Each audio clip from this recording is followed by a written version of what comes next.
Hello students, welcome to IJS Law classes. So in today's lecture हम continue करेंगे last lecture के कुछ topics को जो कि हमने पढ़े थे मैरिज के बारे में।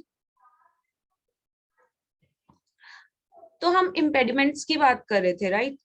तो इम्पेडिमेंट्स से पहले हमारे एक और टॉपिक है which is किताबिया।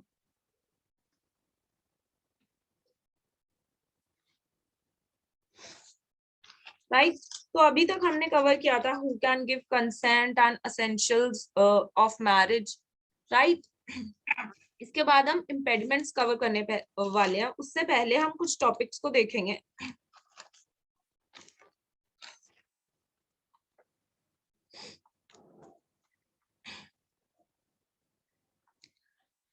देखिए, इम्पेडिमेंट्स टू मैरिज, जैसे कि मैंने आपको बताया था, नंबर ऑफ मैरिज जो होती है मुस्लिम मेल जो कर सकते हैं,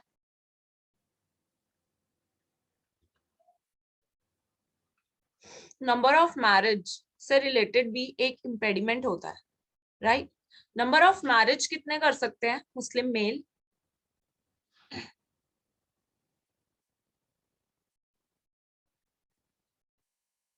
ये मैंने आपको लास्ट क्लास में भी बताया था, आप बता सकते हो। Yes Yamini, you are right. तो 4 करेंगे। उसके बाद क्या कोई मैरिज कर सकते हैं मेल? उसके बाद अगर कोई मैरिज करते हैं, मतलब 4 मैरिज हो रखी हैं, ठीक, अभी वो एग्जिस्टेंस में है, उसके बाद भी अगर ये कोई नंबर ऑफ मैरिजेस कर लेते हैं, तो वो कौन सी मैरिज होगी? कि हमने पढ़ा था लास्ट क्लास में, बताइए।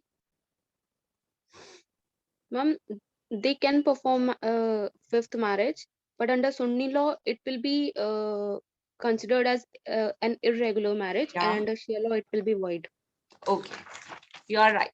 ठीक है, तो ये हमने लास्ट लेक्चर के अंदर कवर कर लिया था। तो इसका सेकंड पॉइंट है किताबिया, ठीक। Who is a किताबिया? किताबिया कौन होते हैं? You can write Person. down in the chat itself. Followers of books, जो होली बुक्स होते हैं उनके जो फॉलोअर्स होते हैं उनको जनरली हम किताबिया बोलते हैं, but other than Hindu, other than Hindu की बात की गई है, ठीक है, अदर देन हिंदू, ठीक है। जैसे आपके क्रिश्चियंस हो गए, ज्यूज हो गए, पारसीज हो गए, ठीक है। तो उनकी बात करें, अदर देन हिंदू जो भी फॉलोअर्स होते हैं बुक्स के, उनको हम किताबिया बोलते हैं, ठीक है। अब इसमें दो कॉन्सेप्ट्स हैं, एक सुन्नी और एक शिया का। देखिए, जैसे कि मैंने आपको बताया कि सुन्नी के अंदर 3 कॉन्सेप्ट्स होते हैं, एक तो वैलिड मैरिज, एक इर्रेगुलर मैरिज एंड एक वॉइड, ठीक। शिया के अंदर जो होता है, एक वैलिड है, जो इनमें वैलिड है इनमें भी वैलिड है, पर इर्रेगुलर जैसी कोई भी चीज नहीं है शिया में। तो इर्रेगुलर और जो वॉइड, ये दोनों जो क्लासेस है सुन्नी में, वो शिया में वॉइड ही वॉइड है, ठीक है। तो जब भी मैं कोई चीज बोलूं सुन्नी के अंदर इर्रेगुलर है, तो आप समझ जाइए कि वो शिया के अंदर वॉइड है, क्योंकि शिया के अंदर तो इर्रेगुलर जैसी कोई चीज ही नहीं होती, ठीक है। बात करें अगर किसी मेल ने, अगर किसी मुस्लिम मेल ने किताबियन से शादी कर लिया, किताबियन कौन? वो फीमेल जो कि फॉलोवर है किसी बुक की, तो वो शादी क्या होगी सुन्नी और शिया में? कोई बता सकता है? रिस्पॉन्ड करते जाइए चैट बॉक्स में जल्दी जल्दी।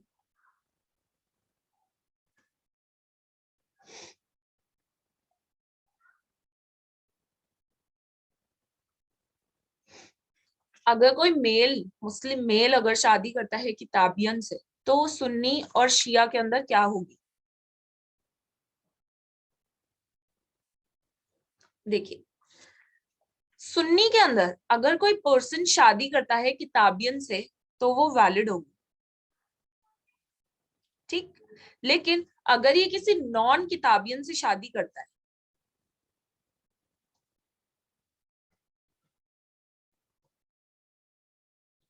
तो वो क्या होगी? अभी हम सुन्नी की बात कर रहे हैं, तो वो क्या होगी?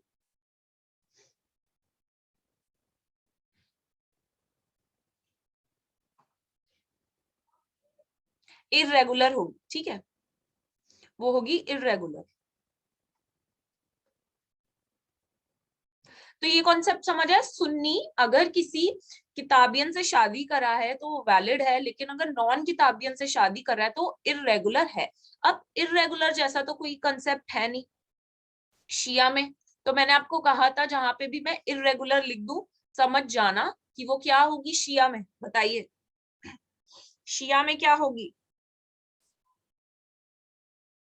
ठीक है, तो अगर शिया में कुछ भी चीज सुन्नी में अगर कुछ भी चीज इररेगुलर है तो ये वाली चीज जो है शिया में वॉइड हो जाएगी, क्योंकि शिया में इररेगुलर जैसी कोई चीज ही नहीं होती। तो सुन्नी में जो कुछ भी इररेगुलर है शिया में वो चीज वॉइड है।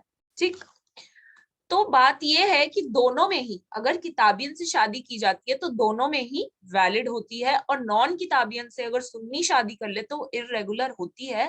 लेकिन ये जो नॉन किताबियन से शादी वाली बात है तो ये इररेगुलर है, तो शिया में ये वॉइड होगी।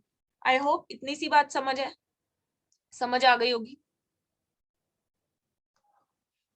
ठीक है, सुन्नी के अंदर और शिया के अंदर किताबियन से शादी कर लो तो वैलिड है, और अगर नॉन किताबियन से शादी कर लो तो सुन्नी में इर्रेगुलर है। अब सुन्नी में जो चीज इर्रेगुलर है शिया में क्या है? वॉइड है। ठीक, इतनी सी बात समझ आ गई किताबियन से रिलेटेड। आई होप ये क्लियर होगा।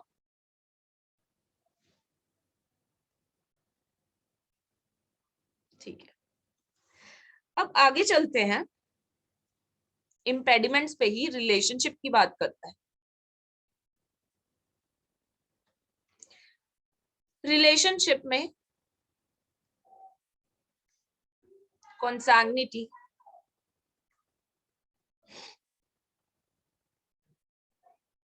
Affinity,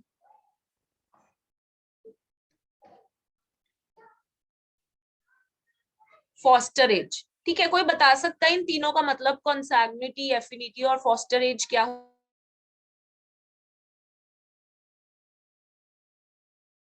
You can unmute yourself and speak.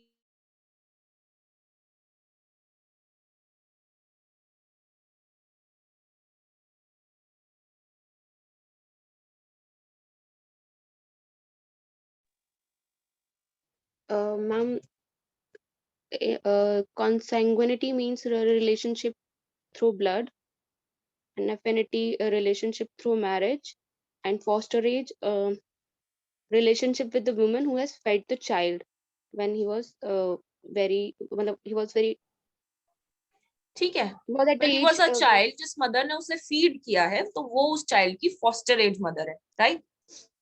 Now ये कुछ ऐसे रिलेशनशिप्स है जैसे हमने हिंदू लॉ के अंदर प्रोहिबिटेड रिलेशन देखे थे या सपिंडा रिलेशनशिप देखे थे ना, उसी तरीके के ये भी रिलेशनशिप है। लिस्ट दी गई है कि इनके साथ तो आप शादी नहीं कर सकते, इम्पेडिमेंट्स है।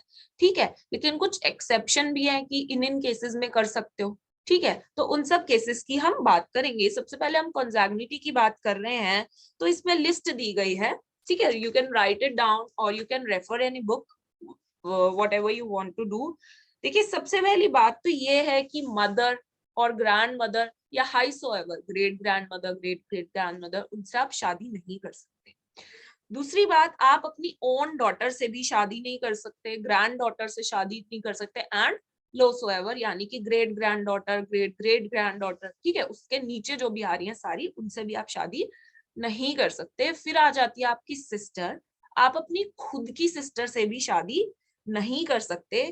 फिर आ जाते हैं आपके नीस, ग्रेट नीस, ठीक है, ये जो सारे रिलेशनशिप्स हैं इनके साथ भी आप शादी नहीं कर सकते। एंड फिर आ जाती है आपकी आंट। आंट यानी कि इंग्लिश में आंट ही कहते हैं, लेकिन हिंदी में देखे तो जो आपकी बुआ है वो भी, और जो मासी होती है वो भी इसके अंदर आ जाती है। ठीक है, तो कुछ रिलेशनशिप्स डायरेक्टली दे रखे क्या साथ आप शादी नहीं कर सकते, दादी, परदादी, परदादी, फिर daughter, great grand daughter, great grand grand daughter, जो भी लो सो एवर है। उसके बाद अपनी खुद की सिस्टर से शादी नहीं कर सकते, ओन डॉटर से शादी नहीं कर सकते, नीस, ग्रेट नीस, उन सबसे शादी नहीं कर सकते, आंट से आप शादी नहीं कर सकते। तो ये बात आई खून के रिश्ते की। दूसरी बात है एफिनिटी।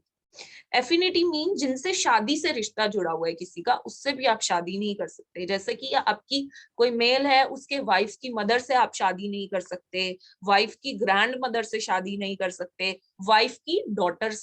ठीक है, जो आपकी अपनी डॉटर है वो तो कॉन्जैग्निटी में आ गई, लेकिन यहाँ पे वाइफ की डॉटर लिखा गया, यानी कि स्टेप डॉटर की बात की गई है, उससे भी आप शादी नहीं कर सकते। ठीक है, लेकिन इसकी एक एक्सेप्शन है, स्टेप डॉटर से आप शादी कर सकते हो, लेकिन कब, बता सकता है कोई?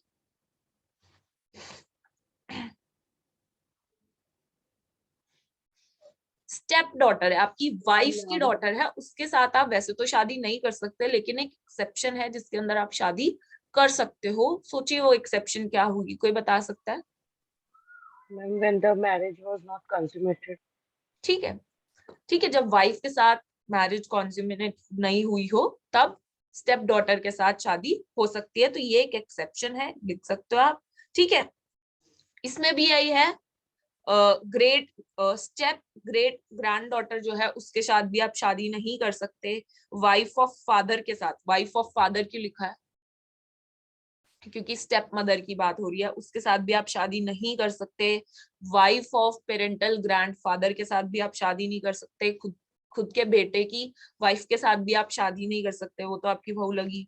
ठीक है, वाइफ ऑफ ग्रैंडसन से भी शादी नहीं कर सकते, सन के वाइफ से भी शादी नहीं कर सकते, ग्रैंडसन की वाइफ से भी शादी नहीं कर सकते। अब ये मेल के लिए है, जब वो अपनी डॉटर इन लॉ के साथ जो है शादी नहीं कर सकता, तो फीमेल भी नहीं कर सकती। जो फीमेल की डॉटर है, जो फीमेल की डॉटर है उसके हस्बैंड के साथ वो फीमेल शादी नहीं कर सकती।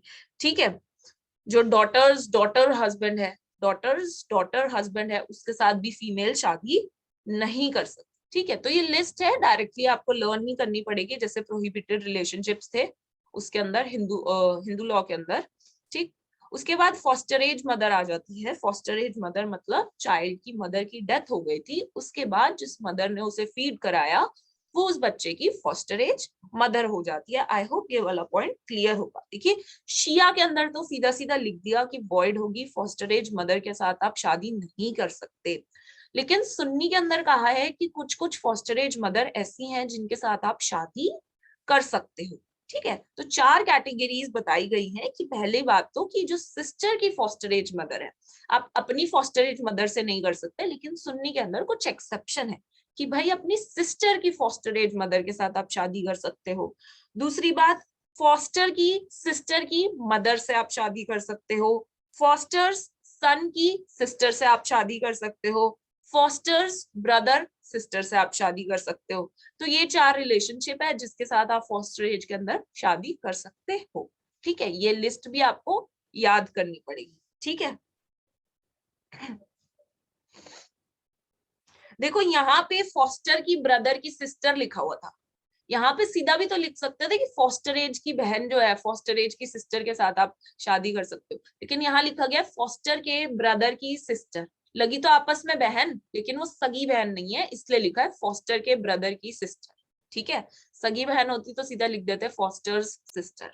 ठीक है, तो यहाँ पे रियल वाले रिलेशन नहीं होते कई बार, इसलिए अलग अलग टर्म्स का यूज किया जाता है, जैसे कि मैंने आपको ऊपर बताया वाइफ डॉटर, वाइफ डॉटर इसलिए लिखा क्योंकि स्टेप डॉटर की बात हो रही थी, ऐसे ही यहाँ पे है।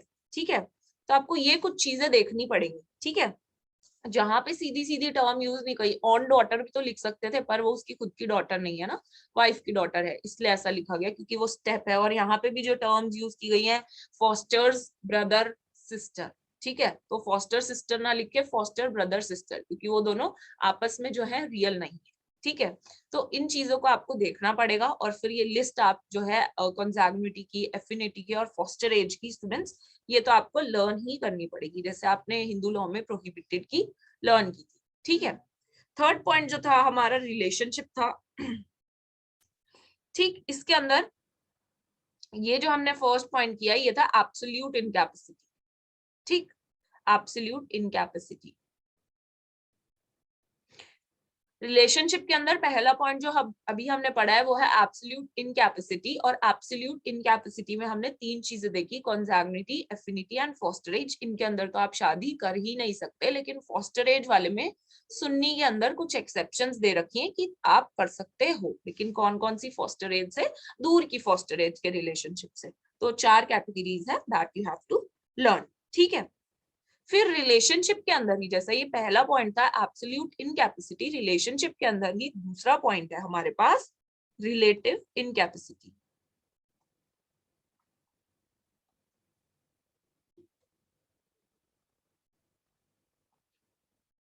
ठीक, रिलेटिव इनकैपेसिटी के अंदर हम पढ़ेंगे अनलॉफुल कंजंक्शन,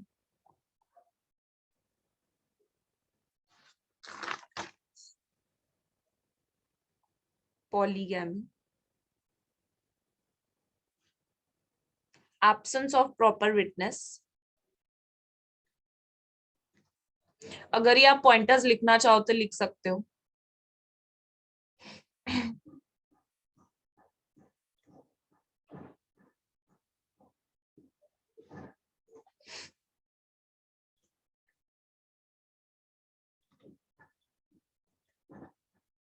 चल, ये बहुत सिंपल चीज है। जो ऊपर वाला था थोड़ा कॉम्प्लिकेटेड था, लेकिन ये इसमें जो चीजें हैं रिलेटिव इनकैपेसिटी, ये बहुत सिंपल है।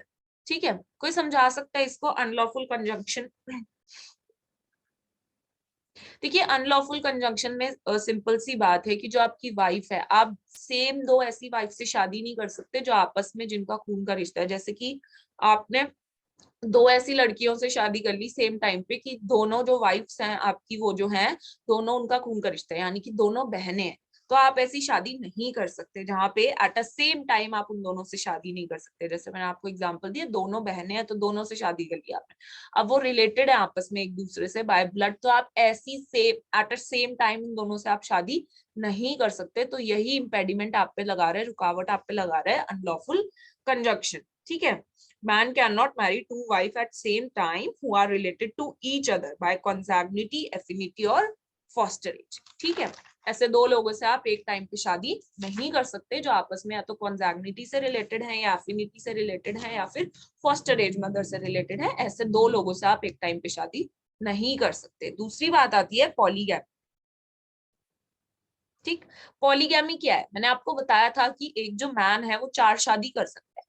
उसके बाद अगर कोई भी शादी कर रहा है तो मैंने आपको बताया था कि सुन्नी के अंदर वो शादी इर्रेगुलर हो जाती है ना, और शिया के अंदर वो मैरिज हो जाती है वॉइड।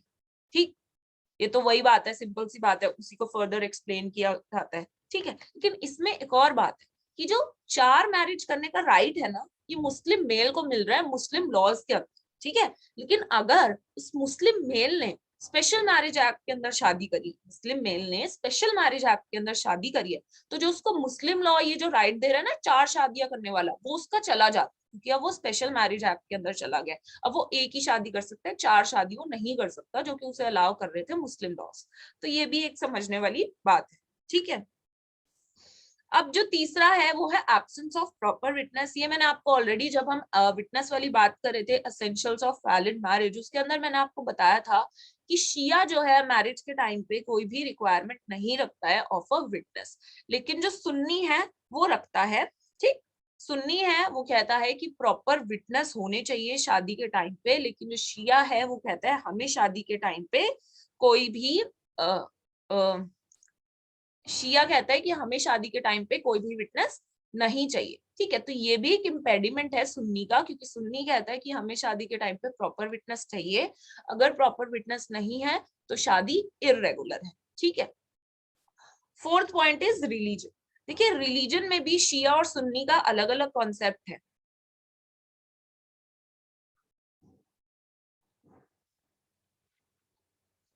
देखिए, सो सुन्नी है वो क्या होता है, ये किसी भी सेक्ट के लोगों से जो है शादी कर सकते हैं। ठीक है, किताबिया के अंदर मैंने बताया था कि ये किताबिया से शादी कर सकते हैं, वैलिड है। लेकिन लेकिन किताबिया कौन सा? जैसे कि आपके क्रिश्चियन हो गए, ज्यू हो गए, पारसी हो गए, है ना। अब वो किताबिया ऐसी है जो कि आइडल्स को या फायर को, अग्नि से रिलेटेड पूजा करती है, मूर्तियों की पूजा करती है। तो अगर उससे शादी कर रहे हो तो वो इर्रेगुलर आती है सुन्नी के अंदर। ठीक है, इररेगुलर आती है सुन्नी के अंदर। कौन सी किताबियां? जो आइडल, जो मूर्तियों की पूजा करती है और जो फायर वर्शिप करती है बेसिकली, उससे अगर आप शादी कर रहे हो तो सुन्नी के अंदर इररेगुलर है। और यही किताबियां, यही वाली किताबियां की अगर बात करें जो फायर और आइडल्स की पूजा करती है, जब वो सुन्नी में इररेगुलर है तो शिया में क्या होगी? जल्दी चैट में लिख के बताइए। इस तरीके की किताबिया से शादी करना सुन्नी में इररेगुलर है तो क्या होगी? यस यू आर राइट, तो शिया में वो वॉइड हो, ठीक है, इतनी सी बात है रिलीजन की, ठीक। चलिए अब इद्दत पीरियड कोई बता सकता है क्या होता है, व्हाट इज इद्दत period?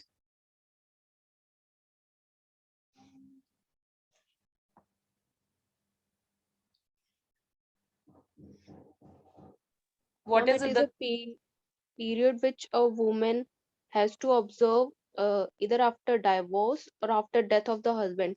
The purpose of it is to preserve the paternity of the child.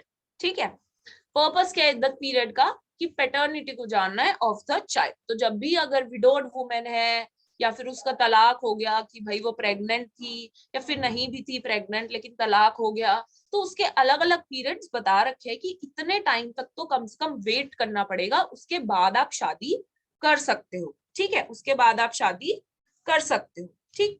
तो इसके अलग अलग टाइम पीरियड है, अगर वो जो वुमेन है अगर वो विडोड है तो उसे कितना इद्दत पीरियड काटना होगा, अगर वो प्रेग्नेंट है तो कितना इद्दत पीरियड काटना होगा, और अगर उसका तलाक हुआ है तो कितना इद्दत पीरियड उसे काटना होगा, ठीक है।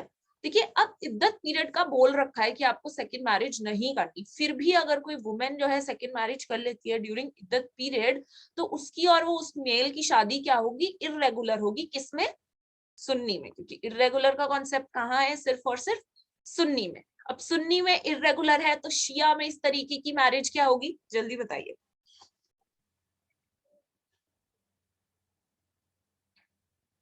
Yes you are right, void हो, ठीक है।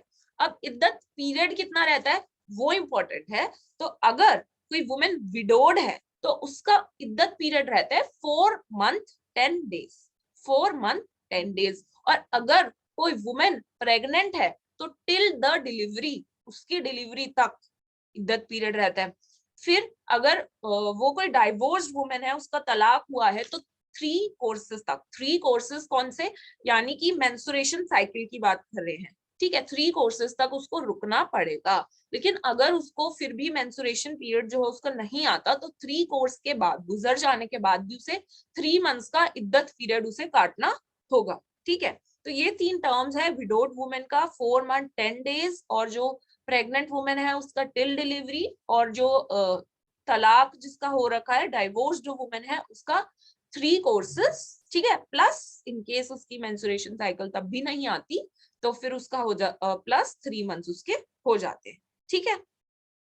अब देखिए कुछ मैरिजेस जो सुन्नी के अंदर मैंने बोली थी इर्रेगुलर होती हैं, तो क्या इद्दत पीरियड उन इर्रेगुलर मैरिज पे भी कंप्लाई होता है, तो हाँ बिल्कुल, अगर अगर जो मैरिज है कॉन्ज्यूमेट हुई है तो उसको ऑब्वियसली इद्दत पीरियड क्या होता है, पैटर्निटी जाने के लिए। मैरिज कॉन्ज्यूमेट हुई है तो फिर उसको रुकना ही पड़ेगा इद्दत पीरियड के लिए, बेशक वो इर्रेगुलर मैरिज वाली जो वाइफ है वो है।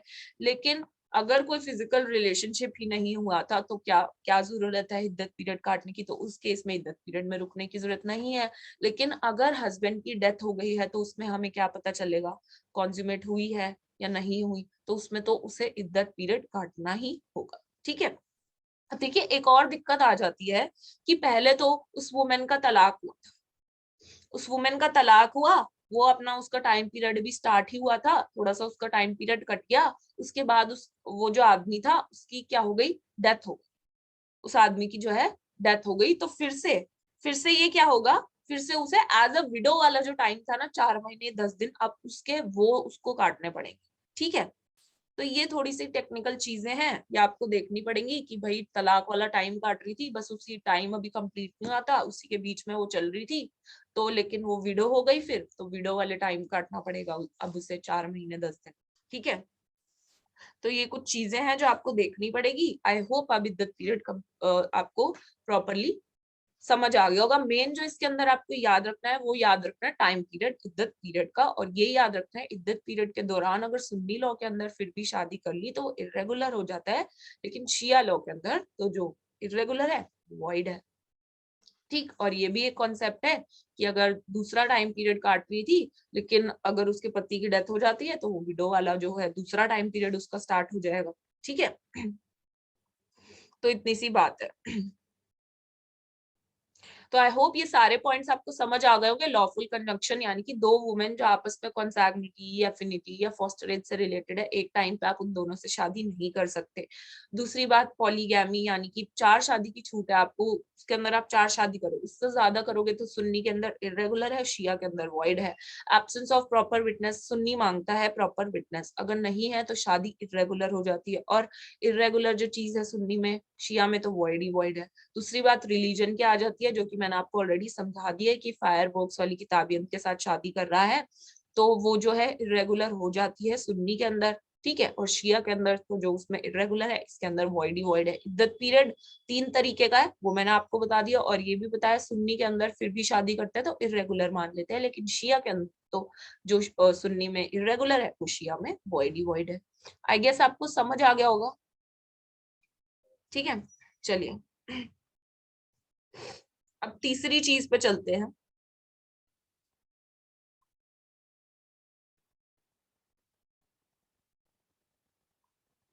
अभी तक हमने क्या क्या पढ़ा? एब्सोल्यूट इनकैपेसिटी, ठीक। फिर सेकंड हमने पॉइंट पढ़ा रिलेटिव इनकैपेसिटी। अब प्रोहिबिटिव इनकैपेसिटी पढ़ रहे हैं, अब प्रोहिबिटिव इनकैपेसिटी पढ़ रहे हैं, ठीक। अब इसमें क्या देखेंगे हम? फीमेल से रिलेटेड चीजें देखेंगे। जो मुस्लिम फीमेल है, देखिए जो मुस्लिम मेल है तो 4 शादियां कर सकता था, लेकिन जो मुस्लिम फीमेल है वो सिर्फ एक ही शादी कर सकती है एट अ टाइम, ठीक है। एट अ टाइम वो एक ही शादी कर सकती है, जब तक उसकी जो फर्स्ट मैरिज है वो एग्जिस्टेंस में है, वो दूसरी शादी जो है नहीं कर सकती, ठीक है। अब देखिए जो मुस्लिम वुमेन है, मुस्लिम वुमेन है, अगर वो मैरी कर लेती है नॉन मुस्लिम से, मुस्लिम वुमेन अगर मैरी कर लेती है नॉन मुस्लिम से, तो ये चीज सुन्नी के अंदर इर्रेगुलर है, ठीक है। और शिया के अंदर क्या होगा, जल्दी बताइए।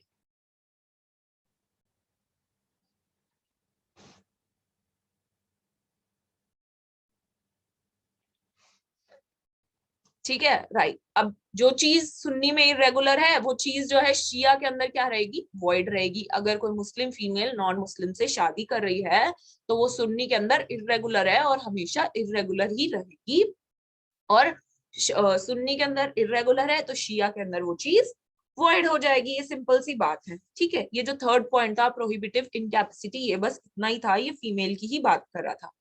चौथी बात अगर हम देखें तो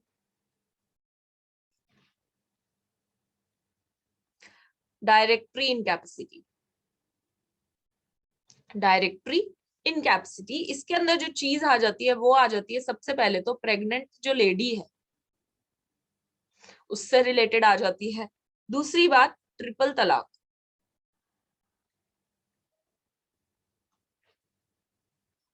पिलग्रिमेज,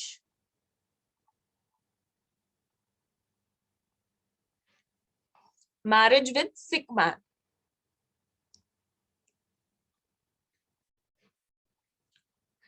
देखिए इसके अंदर क्या है, सेकंड पॉइंट जो है, ऑल्दो ये हम बाद में पढ़ेंगे जब हम डिसोल्यूशन ऑफ मैरिज वगैरह जैसी चीजें देखेंगे, बट उससे पहले भी जो पहले का कॉन्सेप्ट था हम उसको भी देखेंगे।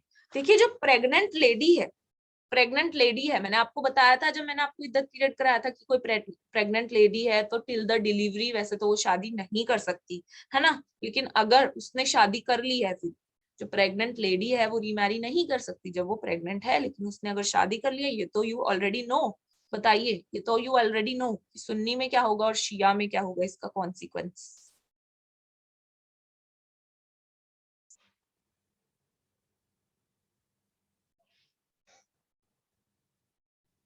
अगर प्रेग्नेंट लेडी है फिर भी वो रीमैरी कर लेती है तो उसका कौन सा क्या कॉन्सिक्वेंस होगा इसके अंदर, प्रेग्नेंट लेडी का।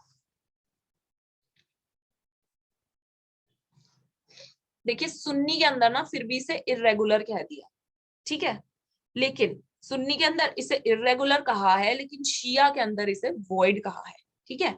शिया के अंदर इसे वॉइड कहा है, ठीक है। जैसे कि मैंने आपको बताया था अभी जो हमने पिछला पॉइंट पढ़ा था कि इद्दत पीरियड के अंदर अगर कोई वुमेन जो है शादी कर लेती है, इद्दत पीरियड वाले नोट्स निकालिए जल्दी। इद्दत पीरियड के अंदर मैंने आपको लिखवाया था ना कि सुन्नी अगर करती है तो वो इर्रेगुलर रहता है, लेकिन शिया जो कहती है वो वॉइड। तो इसमें भी तो वही है ना, उसमें क्या था second point, pregnant lady till the delivery, लेकिन उधर मैंने आपको बताया था कि सुन्नी इर्रेगुलर होता है सुन्नी के अंदर। तो यहाँ पे भी तो यही है कि प्रेग्नेंट लेडी अपने डिलीवरी से पहले कर रही है शादी, तो सुन्नी के अंदर इर्रेगुलर है ना, ठीक है, और शिया के अंदर वॉइड है। ठीक, फिर बात आती है ट्रिपल तलाक की। ठीक है, ट्रिपल तलाक की, इसके अंदर क्या होता था, यहाँ पे मैं डायग्राम बनाती हूँ।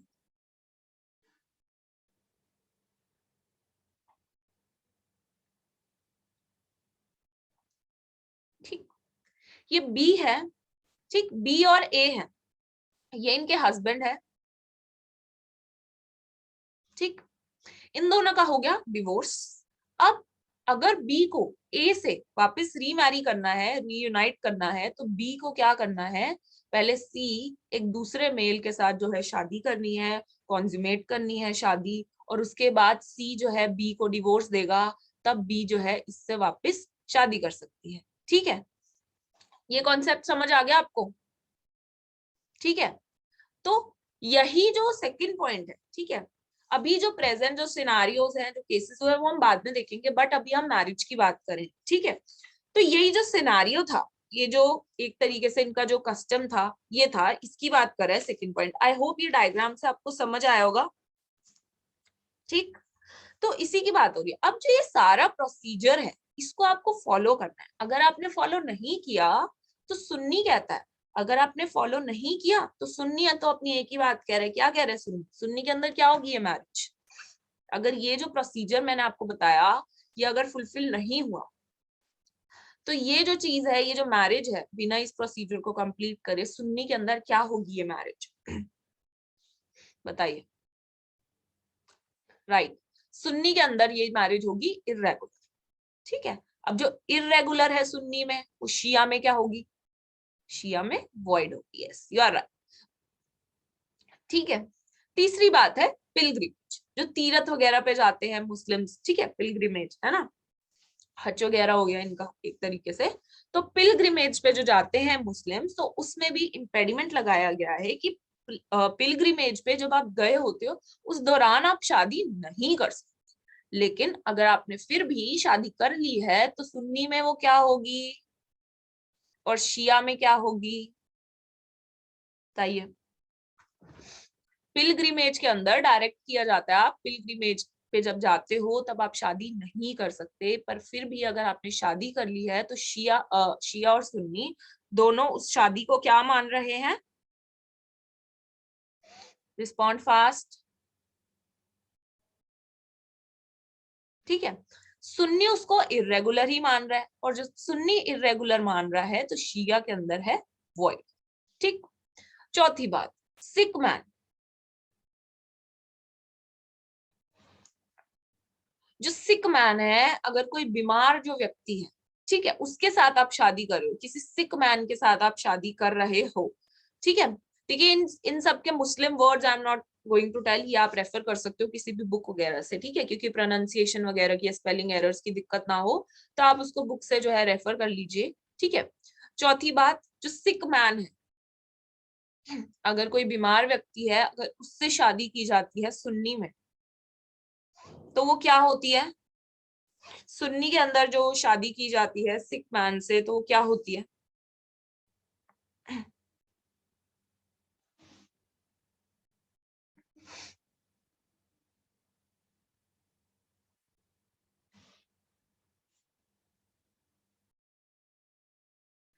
यस, तो इर्रेगुलर है। लेकिन अगर वो व्यक्ति जो है सही हो गया, ठीक है, पहले वो सिक था लेकिन अब वो ठीक हो गया, और शादी है कॉन्ज्यूमेट हो गई आपकी उससे शादी, तो फिर वो रेगुलर हो जाएगी। ठीक है, फिर वो मैरिज जो है रेगुलर हो जाएगी। ठीक है, अदरवाइज जो चीज इसमें इर्रेगुलर है, तो शिया में तो वॉइड है ही। ठीक है, शिया में तो वॉइड है ही।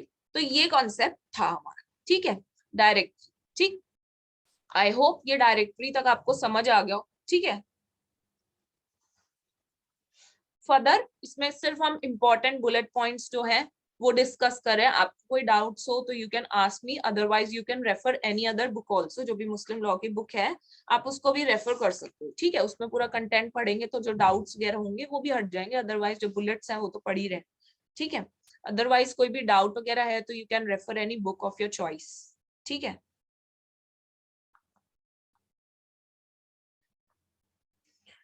काइंड्स ऑफ मैरिज, ठीक है। सबसे पहली बात तो हमने ये जाना कि 3 तरीके की शादी होती है, ठीक है। एक तो होती है आपकी वैलिड। कौन कौन सी शादी होती है बताइए जल्दी, कितने तरीकों की शादी के कॉन्सेप्ट्स देखे मतलब हमने अभी तक?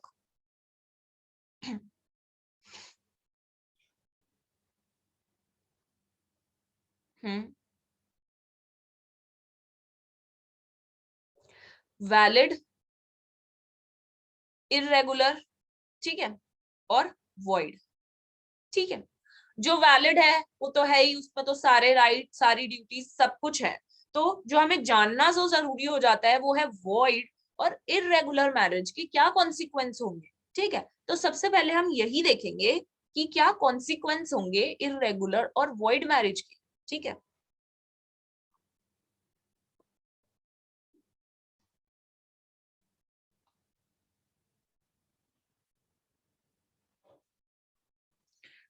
सबसे पहली बात तो देखिए, अगर वो मैरिज वॉइड है यानी कि लॉ की नजरों में शुरू से ही वो जीरो है, उसका स्टेटस जीरो है, ठीक है। तो जब स्टेटस जीरो है तो पार्टीज के आपस में एक दूसरे के ऊपर नो राइट्स नो लाइबिलिटीज, ठीक है। अब नो राइट्स नो लाइबिलिटीज को स्टेटस नहीं आपस में हस्बैंड वाइफ का, तो यहाँ पे जो वाइफ होगी वो इंटाइटल भी नहीं होगी मेंटेनेंस के लिए, ठीक है। तीसरी बात, जब उनका कोई स्टेटस नहीं है तो वो इनहेरिट भी नहीं कर सकती। चौथी बात, जो उन दोनों के चाइल्ड्स होंगे ऑफस्प्रिंग्स होंगे वो इलेजिटिमेट होंगे, ठीक है। पांचवी बात, यहाँ पे जब शादी है नहीं तो डिवोर्स की क्या जरूरत है, शादी ही नहीं है कभी, तो divorce there is no need for divorce, ठीक है। लेकिन लेकिन अगर मैरिज कॉन्ज्यूमेट हुई है तो तब डावर देना पड़ेगा, ठीक है, तब डावर देना पड़ेगा, ठीक है। और जो इद्दत है उसकी कोई भी रेलिवेंसी नहीं है, because this is a void marriage. सिर्फ और सिर्फ एक बात आ जाती है डॉवर की, अगर कॉन्ज्यूमेट हुई है शादी तो आपको लड़की को जो है डॉवर देना पड़ेगा, ये आ जाती है वॉइड। वॉइड में कोई डाउट है तो you can right in the chart itself, ठीक है। दूसरी बात आ जाती है इर्रेगुलर मैरिज की।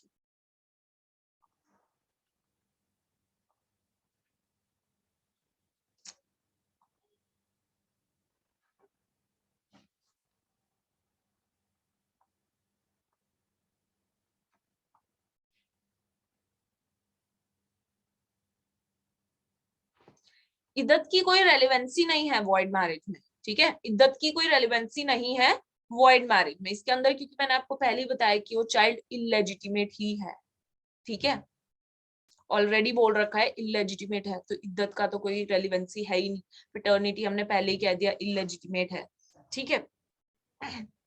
तो इधर जो है वॉइड मैरिज में पैटर्निटी की हाँ, ठीक है। इद्दत वाला पॉइंट क्लियर, डॉवर देना पड़ेगा, मैरिज कॉन्ज्यूमेट हुई है तो डॉवर देना पड़ेगा वॉइड में, ठीक है। उस लड़की को आप डॉवर जरूर दोगे अगर मैरिज कॉन्ज्यूमेट हुई है उसके साथ, ठीक है। कॉन्ज्यूमेट का मतलब पता है ना, ठीक। चलिए अब इररेगुलर पे चलते हैं। तो मैंने 2 पार्ट्स में जो है, ठीक है, क्लियर है अब यामिनी? यस, ठीक है। चलिए इररेगुलर पे चलते हैं। इररेगुलर ना मैंने 2 पार्ट्स में इसको डिवाइड कर दिया, एक है बिफोर कॉन्ज्यूमेशन, ठीक है, और है एक है आफ्टर, ठीक है, बिफोर एंड आफ्टर, ठीक है। अब उनके बीच में जब कोई फिजिकल रिलेशनशिप हुआ ही नहीं, बिफोर की बात कर रही हूँ क्योंकि मैं, तो यहाँ पे उनके कोई राइट्स भी नहीं आते, ना कोई लाइबिलिटीज आती, ठीक है, ना ही कोई डोवर, क्योंकि कॉन्जमेशन हुआ ही नहीं तो डोवर की बात कहाँ से आ जाती है, तो कोई डोवर दिया ही नहीं जाएगा। और जब इर्रेगुलर मैरिज है तो यहाँ पे डिवोर्स की बात भी नहीं आती, डिवोर्स नहीं होगा यहाँ पे, ठीक है, और ना ही इद्दत होगा। जब कोई रिलेशनशिप्स उनके अंदर बने ही नहीं तो डोवर भी नहीं होगा और इद्दत की भी क्या जरूरत है फिर, ठीक है। और राइट्स एंड लाइबिलिटीज भी नहीं है टुवर्ड्स ईच अदर, क्योंकि वो अभी रेगुलर मैरिज ही है, ठीक है, और डिवोर्स की भी जरूरत नहीं है जब वो इरेगुलर ही है। लेकिन आफ्टर जब उनके रिलेशनशिप्स बन गए, आफ्टर कॉन्सुमेशन, उसके बाद क्या होगा, इद्दत, जब उनके फिजिकल रिलेशनशिप्स बन गए, ऑब्वियसली जब इद्दत पीरियड की रेलिवेंसी इसके अंदर आ जाती है। अब जब कॉन्सुमेशन हो गया तो डोवर भी देना पड़ेगा, ठीक है, डोवर देना पड़ेगा। अब जब इद्दत पीरियड के लिए रुक रहे हैं, क्यों रुक रहे हैं, क्योंकि इसमें जो स्टेटस दे रखा है वो लेजिटिमेट चिल्ड्रन का दे रखा है, ठीक है, स्टेटस जो दे रखा है लेजिटिमेट चिल्ड्रन का दे रखा है, और जो इद्दत के दौरान है वो मेंटेनेंस भी दिया जाएगा, ठीक है। कोई डाउट इसके अंदर? स्टूडेंट्स, अगर आप कहीं पे भी कंफ्यूज हो रहे हैं तो you can ask me, otherwise आप दोबारा देखो इस लेक्चर को, थोड़ी सी कॉम्प्लिकेटेड चीजें हो जाती है मुस्लिम लॉ में, तो IGS law classes YouTube channel पे ये जो लेक्चर है ये अपलोड हो जाएगा, उधर आप दोबारा देखिए, राइट, उधर आप दोबारा देखिए और क्लियर हो जाएगी आपको चीजें, ठीक है, ये आपको दोबारा देखना ही पड़ेगा, ठीक है, तो आपको लर्न भी हो जाएगा, एक बार क्लैरिटी भी दोबारा मिल जाएगी, ठीक है। तो बिफोर और आफ्टर का ये मैंने आपको फर्क बताया। देखो जनरली अगर मैं इन जनरल टर्म्स बताऊं, अगर आपका किसी वुमेन के साथ कॉन्ज्यूमेट हुआ है रिलेशनशिप, तो आपको डोवर तो देना ही होगा, डोवर तो आपको देना ही होगा। जैसे हमने वॉइड में भी देखा कि अगर आपका हुआ है उसके साथ रिलेशनशिप्स बने हैं तो आप डोवर तो दोगे ही दोगे, ठीक है, राइट, डोवर तो दोगे ही दोगे। तो जैसा कि हमने इरेगुलर में देखा कि डोवर तो देंगे ही, लेकिन वॉइड में क्या है ना, यस, मेंटेनेंस ड्यूरिंग इद्दत देना पड़ेगा, इरेगुलर, ठीक है। तो इतनी सी बात आपको क्लियर है स्टूडेंट्स? मैंने सारे पॉइंट्स बताए हैं, अब मैं बार बार रिपीट नहीं करूंगी, हमें आगे भी चलना है, बहुत लंबे टॉपिक्स हैं, ठीक है। तो आप इस लेक्चर को, रिकॉर्डेड लेक्चर को दोबारा देख सकते हैं जितनी बार चाहें, ठीक है, आपको सारी चीजें समझ आएंगी। उसके बाद आ जाते हैं हम नेक्स्ट टॉपिक पे, जो कि है रजिस्ट्रेशन ऑफ मैरिज। क्या रजिस्ट्रेशन ऑफ मैरिज कराना मुस्लिम लॉ में कंपल्सरी है?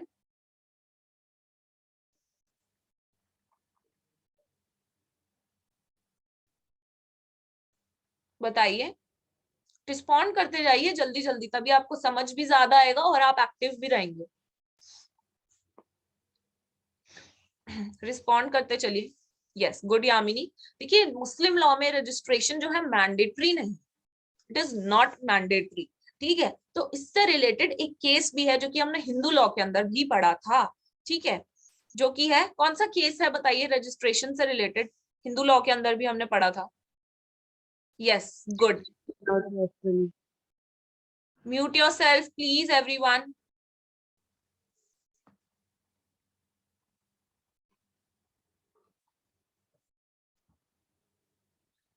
ठीक, तो ये वाला जो केस है इसके अंदर क्या हुआ था, इसके अंदर सुप्रीम कोर्ट ने ये कहा था कि भाई जो सारे सिटीजन्स ऑफ इंडिया है, ठीक है, ये सिर्फ हिंदूज के लिए नहीं है या सिर्फ मुस्लिम्स के लिए नहीं है, ये ऑल द सिटीजन्स के लिए है, ठीक है, सबके लिए है, इररिस्पेक्टिव ऑफ द रिलीजन, कि उन्हें अपना जो है स्टेट में जो है, स्टेट को बेसिकली उन्होंने ऑर्डर दिए थे कि भाई रजिस्ट्रेशन को ये जो है मैंडेटरी है, लेकिन अभी तक इसकी इम्प्लीमेंटेशन नहीं हुई है, जो कि मैंने आपको हिंदू लॉ के अंदर भी बताया था, ठीक है। चलिए, ये एक छोटा सा कॉन्सेप्ट था, रजिस्ट्रेशन इज नॉट मैंडेटरी, और ये केस के बारे में भी लिख सकते हैं जिसका इम्प्लीमेंटेशन अब तक नहीं हुआ है, ऑल दो स्टेट, सुप्रीम कोर्ट ने जो है स्टेट्स को कहा था कि अपना अपना बनाओ मैंडेटरी करने के लिए, लेकिन अभी तक ऐसा हुआ नहीं, ठीक है। दूसरी बात करें, हस्बैंड, सेक्शन 9 क्या था HMA के अंदर, कोई बता सकता है?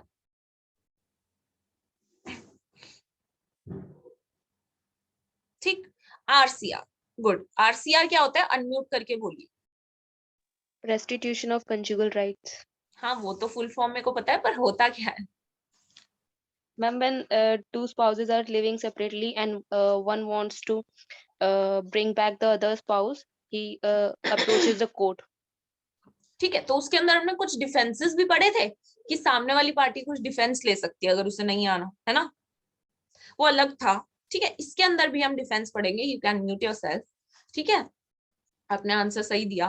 देखिए हस्बैंड अगर RCR जो है लगाता है, तो अगर वाइफ जो है, ये जो अब मैं आपको डिफेंस बता रही हूँ, ये डिफेंसेस वाइफ ले सकती है। क्या क्या डिफेंसेस लेगी? सबसे पहली बात तो कहेगी it is not a valid marriage, ठीक है, it is not a valid marriage. दूसरी बात, वो ग्राउंड बोल सकती है क्रुएलिटी का, कि मेरा हस्बैंड मेरे ऊपर क्रुएलिटी करते हैं या फिर फॉल्स चार्जेस लगाते हैं एडल्ट्री के, या फिर इन्होंने मेरे को डोवर नहीं पे किए, कि डोवर जो है मुस्लिम लॉ में इंपॉर्टेंट हो जाता है, ये भी बोल सकती है मैं वापस नहीं आऊंगी क्योंकि इन्होंने मुझे डोवर जो है, नॉन पेमेंट ऑफ डोवर है, डोवर नहीं दिया है, ठीक है। या फिर अगर वो पर्सन उसे कंपेयर करता रहता है अपनी वाइफ मदर के साथ, सिस्टर के साथ, या फिर जो है हस्बैंड ने अगर कन्वर्ट कर लिया है अपना रिलीजन, अब वो मुस्लिम ही नहीं रहा तब भी, ठीक है। दूसरी बात है मूटा मैरिज। मूटा मैरिज क्या होता है? एक टेम्परेरी मैरिज होता है, ठीक है, स्पेसिफाइड पीरियड के लिए ये मैरिज होता है। अब आपको लगेगा कि जो जस्टिस महमूद की जो मैंने आपको जजमेंट पढ़ाई थी स्टार्टिंग में, कि भाई जो मैरिज है वो प्योरली सिविल कॉन्ट्रैक्ट नहीं है, उसके साथ कॉन्ट्राडिक्ट करी है, ठीक है, कॉन्ट्राडिक्ट करी है, हाँ, लेकिन वो जनरल रूल की बात कर रहे थे। मूटा मैरिज एक एक्सेप्शन, सारी शादियों में ऐसा नहीं, ठीक है। आई होप ये वाला डाउट भी आपको क्लियर हो गया होगा, ठीक है। तो जो मूटा मैरिज है, अगर वो भी है कि भाई स्पेसिफाइड टाइम के लिए ही तो थी, अब नहीं है, तो मूटा मैरिज के अंदर भी वो मना कर सकती है वापस आने के लिए, ठीक है। या फिर हस्बैंड को उसकी कास्ट के अंदर से ही एक्सपेल कर दिया है, तब भी आरसीआर के लिए ये भी डिफेंस ले सकती है वुमेन, ठीक है। अगर बिफोर मैरिज ही उनके बीच में कोई एग्रीमेंट हो रखा था कि भाई ये डिवोर्स दे सकते हैं स्पेसिफाइड टाइम के अंदर, ठीक है, तो वो भी उनका चलेगा, ये भी डिफेंस ले सकती है वुमेन। या फिर जैसे हमने रेपुडिएशन ऑफ मैरिज पढ़ा था हिंदू लॉ के अंदर, तो वो जो कॉन्सेप्ट है फीमेल के अंदर जो है, वाइफ के पास भी है कि वो रेपुडिएट करा दे अपनी शादी जो है, ठीक है, 15 से 18 साल के बीच में, पर शर्त यह है कि कॉन्जुमेट ना हुई हो उनकी शादी उनके हस्बैंड के साथ। आई होप ये सारे के सारे डिफेंसेस आपको क्लियर होंगे। अब आप मेरे से ये मत पूछना कि डिफेंसेस लर्न कैसे करेंगे, आपको लर्न ही करने पड़ेंगे, ठीक है, कि वैलिड मैरिज नहीं है, क्रुएल्टी करता है, false charges of adultery, non payment of dower, या फिर comparing wife with sister and mother, और हस्बैंड ने कन्वर्ट कर लिया रिलीजन, हस्बैंड को रिलीजन से एक्सपेल कर दिया, या फिर मूटा मैरिज था, या फिर उनका पहले से ही बिफोर मैरिज एग्रीमेंट हो रखा था कि भाई ये कंडीशंस है और डिवोर्स दिया जा सकता है एट एनी टाइम, तो तब भी या रेपुडिएट भी करा सकती है ये जो फीमेल है ये अपनी शादी को, ठीक है। चार्ट में लिखिए कोई भी डाउट हो तो।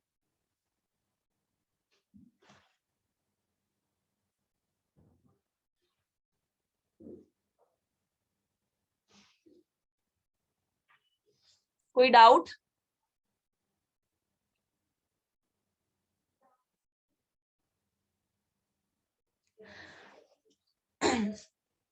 देखिए, अगर आपने हिंदू लॉ पढ़ा है तो ये जो सारी आरसीआर से रिलेटेड चीजें हैं ये आपको सब कुछ आराम से समझ आ जाएगा, ठीक है। बस डिफेंसेस थोड़े से अलग हो जाते हैं, वो आपको याद करने पड़ेंगे, ठीक है।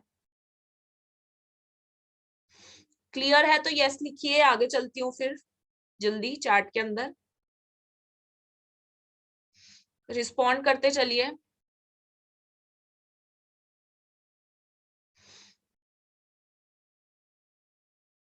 ओके, ये सारी चीजें स्टूडेंट्स आपको लर्न ही करनी पड़ेगी, जैसे रिलेशनशिप्स हो गए, कंsanguinity के, एफिनिटी के या फॉस्टर एज के, उसके अंदर जो लिस्ट है वो आपको लर्न ही करनी पड़ेगी। ये भी आपको लर्न करना पड़ेगा कि कौन सी मैरिज इरेगुलर है, कब जो है वैलिड है, कब जो है वॉइड है, ठीक है। या फिर कुछ के अंदर मैंने आपको बताया कि वो रेगुलर हो जाती है, कब होती है वो भी आपको लर्न करना पड़ेगा। और जो आरसीआर के अंदर जो मैं अभी आपको पढ़ा रही हूँ कि वाइफ डिफेंस ले सकती है इस ग्राउंड्स पे, तो ये ग्राउंड्स भी आपको लर्न ही करने पड़ेंगे, ठीक है। चलिए, अगर आगे चले तो देखिए अलग अलग मैरिजेस की भी बात की गई है। एक है वैलिड रिटायरमेंट, ठीक है, वैलिड रिटायरमेंट। कोई बता सकता है कि क्या होता है? थोड़ा सा लेमैन लैंग्वेज में ट्राई कीजिए, otherwise I will correct you. Ma'am, it is a presumption under it when husband and wife uh, have spent a alone time together, then it will be presumed that they have consummated their marriage. ठीक है, और शिया में होता है ये concept? No, it is recognized by Sunni only. ठीक है, पहली बात तो ये सुन्नी के अंदर ही होता है, ठीक है। दूसरी बात कि भाई ये अलोन रह रहे हैं और इनके ऊपर कौन कौन से इम्पेडिमेंट्स नहीं है, ना तो इन पे कोई फिजिकल इम्पेडिमेंट्स लगा रखे हैं, ना कोई मॉरल इम्पेडिमेंट्स हैं, ना कोई लीगल इम्पेडिमेंट्स हैं। They are living freely, they are living alone, ठीक है। This is the concept of valid retirement, ठीक है। और ये सिर्फ और सिर्फ सुन्नी में है, शिया में ऐसा कोई भी कॉन्सेप्ट नहीं है। ठीक है, can you give any example A और बी करके?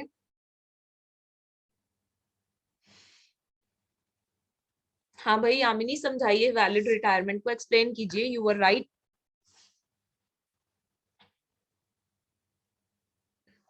I think you are mute. Unmute yourself and speak.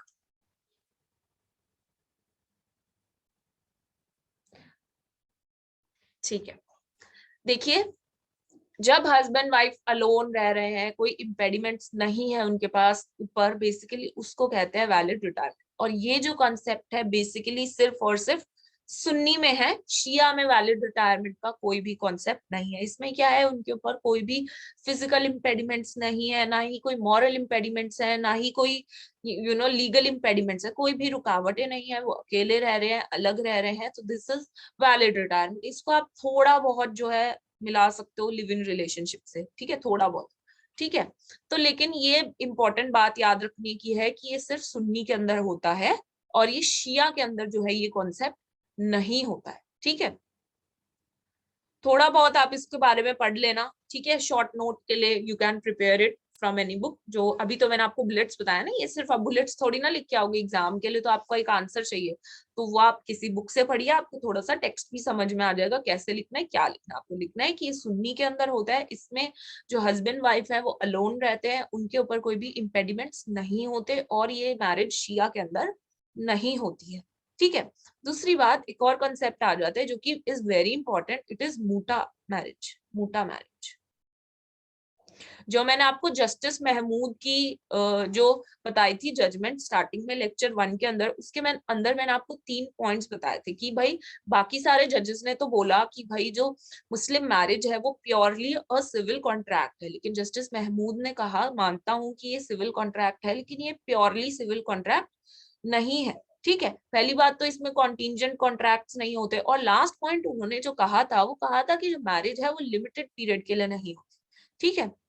एक पॉइंट उन्होंने ये भी कहा कि ये लिमिटेड पीरियड के लिए नहीं होती है, लेकिन उस चीज को जनरली कहा था जस्टिस महमूद ने। लेकिन मूटा मैरिज जो है ये सिर्फ एक एक्सेप्शन है। मूटा मैरिज होता क्या है ये बताइए, बहुत सिंपल कॉन्सेप्ट है, लेमैन लैंग्वेज में बताइए, बट ट्राई कीजिए। As I always say, just respond in the class, उससे आपको एक्टिवली आपका पार्टिसिपेशन भी होगा, समझ भी आएगा, ठीक है। तो बताइए मूटा मैरिज क्या होता है, लेमैन लैंग्वेज में बताइए। Unmute yourself and speak. Ma'am, marriage for a specific time period only. And और कुछ? Mm. शिया के अंदर Term is होते हैं, not fixed, then such marriage will be void. Sorry can you repeat? Ma'am, if marriage term of the marriage is not fixed, then such then marriage will be void. Will be void if it is not fixed, Yes, term. ठीक है। और अच्छा, आपने void कहा जिसमें specified time नहीं होता है ना? क्या हाँ जी. वैलिड मैरिज में स्पेसिफाइड होता है टाइम? No. तो क्या हम ऐसा नहीं कर सकते कि जो स्पेसिफाइड नहीं होता टाइम वो हम कंसीडर कर लेंगे कि वो वैलिड मैरिज है? चलिए म्यूट योरसेल्फ, इसके बारे में हम पढ़ते हैं। देखिए मूटा मैरिज जो है, आपने बिल्कुल सही कहा कि ये स्पेसिफाइड टाइम के लिए होती है, यानी कि हम इसे टेम्परेरी मैरिज भी कह सकते हैं, ठीक है। एक तरीके की टेम्परेरी मैरिज होती है, और ये कौन से सेक्ट में होती है? शिया के अंदर होती है, ठीक है, शिया के अंदर होती है। वो भी एक इनका स्कूल है, इतना इशारी स्कूल, उसके अंदर, ठीक है। प्रोनाउंसिएशन हो सकता है गलत हो, you can see the name, ठीक। शिया के अंदर एक स्कूल है, इथारा अशारी स्कूल, उसी के अंदर ये होता है, ठीक है। मूटा मैरिज जो कि है टेम्परेरी मैरिज, राइट। अब इसके अंदर क्या होता है, ये सिर्फ एक बेसिकली क्या होता है, ये होता है यूज और इंजॉयमेंट, ऐसी टर्म्स इसके अंदर यूज की गई है समझाने के लिए, ठीक है। इसके अंदर क्या है कि कोई जो शिया है, जो शिया है वो मैरी कर सकता है, जो शिया है वो मैरी कर सकता है किसी भी मुस्लिम से। दूसरी बात, जो शिया है मुस्लिम से तो मूटा मैरिज करा ही सकता है। दूसरी बात, ये जो किताबिया है ना, किताबिया मैंने आपको बताया था ना कौन होते हैं, फॉलोअर्स ऑफ बुक। तो जैसे कि मुस्लिम हो गए, ज्यू हो गए, पारसी हो गए, है ना, उनसे भी ये शादी मूटा मैरिज ये वाली कराई जा सकती है।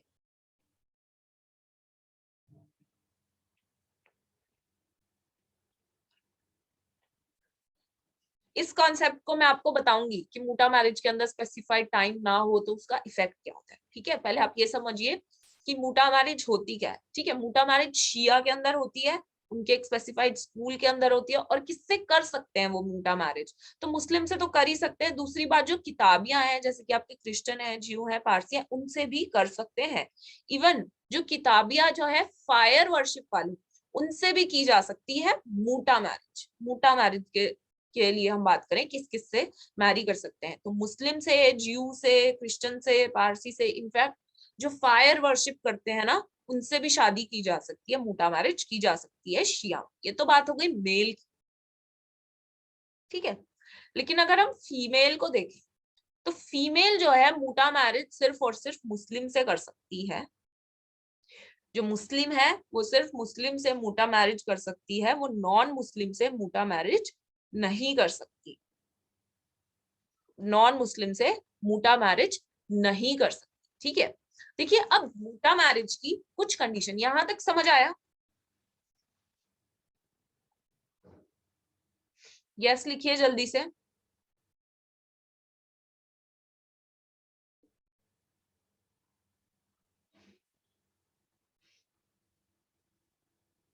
ठीक, देखिए अब इसकी दो कंडीशंस है।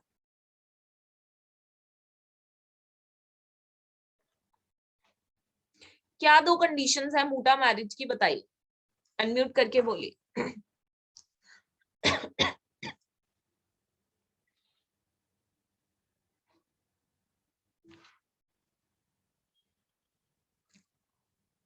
मूटा मैरिज की जो कंडीशंस है वो क्या है?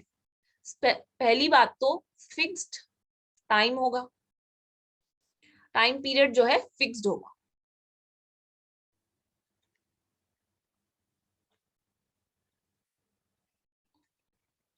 दूसरी बात, टाइम पीरियड फिक्स्ड है तो दूसरी बात क्या है कि भाई फिक्स्ड डॉवर होगा।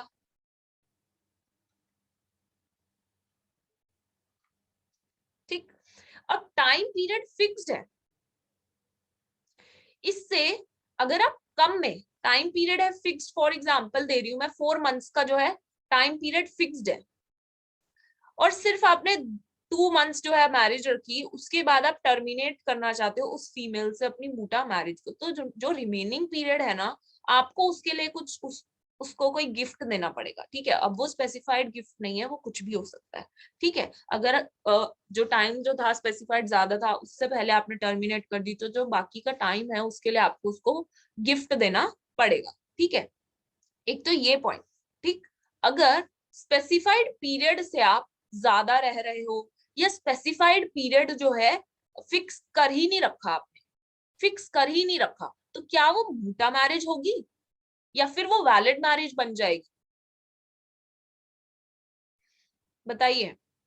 हाँ, अब यामिनी जो आपने चैट में लिखा है उसको एक्सप्लेन कीजिए, बताइए। यू आर राइट, बताइए इस क्वेश्चन का एग्जाम्पल। अगर टाइम फिक्स नहीं किया है, you can unmute yourself and speak. अगर टाइम फिक्स नहीं किया है तो क्या होगा? Valid marriage. ठीक है, तो ये एक केस में भी हुआ था, शौरत सिंह वर्सेस जाफरी बेगम के केस में हुआ था। क्या हुआ था ना कि भाई वो लॉन्ग टाइम से एक साथ रह रहे थे। ठीक, कोई बता सकता है इस केस के बारे में?